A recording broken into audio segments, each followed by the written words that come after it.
दादी के हाथों का जादू और खुशबू से महकता घर, माँ की मुस्कुराहट और खाने की सुगंध। MDH गरम मसाला, क्योंकि हर रिश्ता है स्वाद से जुड़ा। जयशंकर जी, मैं एक क्लैरिफिकेशन करना चाह रहा था जब इनकी बात का आप जवाब दे रहे थे। 62 में अपोजिशन की डिमांड पे संसद का विशेष सत्र हुआ था। अपोजिशन ने कहा था बेशक आप गोपनीय रखिए उसको पब्लिक मत बनाइए। नेहरू ने कहा नहीं, चर्चा होगी और पब्लिक चर्चा होगी। वो भी दूसरी बात सुन लीजिए, आप बार बार कह रहे हैं ट्रंप के बारे में। ट्रंप बार बार बोल रहा है, हर मौके पर बोल रहा है, 10-12 बार हो चुका है कि मैंने कराया, मैंने मध्यस्थता कराया।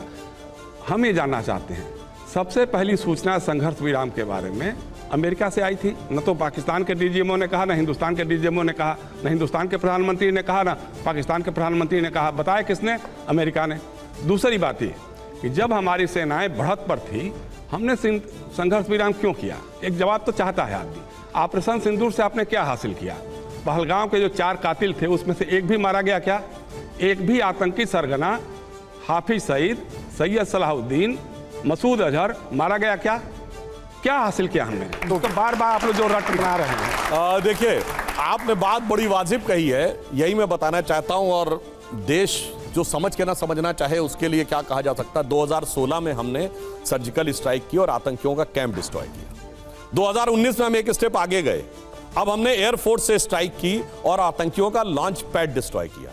2025 में हमने जाकर उनके हेडक्वार्टर डिस्ट्रॉय किए। इससे ज्यादा सर इकबालिया क्या हो सकता है? शहबाज शरीफ का बाइट अवेलेबल है कि 9 और 10 अगस्त की दरमियानी रात पहलगाम का कोई आतंकवादी मारा गया कि नहीं? पहलगाम का जो कातिल था, 4 कातिल थे जिनकी पहचान हो गई। पहली बात, आए कैसे? वो उड़ के आए, ड्रोन से आए, कैसे आए? दूसरी बात, फुर्सत के साथ उन्होंने पूछा कौन हिंदू है, कौन मुसलमान है, खतना हुआ है कि नहीं हुआ, इतना पूछते रहे फुर्सत के साथ, और उसके बाद टहलते हुए चले गए। हमारी सिक्योरिटी फोर्सेज वहीं थी।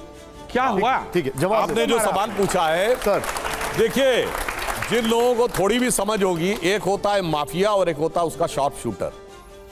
शार्प शूटर को भी पकड़ा जाएगा, मगर जो उनके आका थे उन्हीं के घर के ऊपर बम्बार्डिंग करके बता दिया है। और इसलिए उनके परिवार को मारा, एक भी आका नहीं मारा। डिबेटिंग में क्यों आ रहे हैं सर? अपनी भावनाओं पे नियंत्रण रखिए ना सर, अपना अपने टर्न पे बोलिए। आप तो एकदम डिबेटिंग में आ गए जैसे बीच में। अब मैं बता रहा हूं साहब, एक दौर था, क्या आप बात कर रहे हैं सर? एक जमाने में तो वो लोग आते थे, क्या धमाधम धमाके करके जाते थे। दिल्ली, मुंबई, चेन्नई, गुवाहाटी, लखनऊ, फैजाबाद, वाराणसी, जयपुर, सूरत, नागपुर, बताइए कोई ऐसी जगह रहती थी जहां ना है? और उसके बाद सुनिए क्या होता था। उसके बाद हम 26/11 के हमले के बाद एक न्यूट्रल डेस्टिनेशन शर्म अल शेख पे पाकिस्तान से ज्वाइंट डिक्लेरेशन साइन करते थे जुलाई 2009 में, और लिखते थे शांति वार्ता प्रभावित नहीं होगी। उस समय भाजपा क्या करती थी? सुनिए तो, अब बता रहे। नहीं, आप बताइए ना। कहते थे लड़ो। दादी के हाथों का जादू और खुशबू से महकता घर, माँ की मुस्कुराहट और खाने की सुगंध। MDH गरम मसाला, क्योंकि हर रिश्ता है स्वाद से जुड़ा।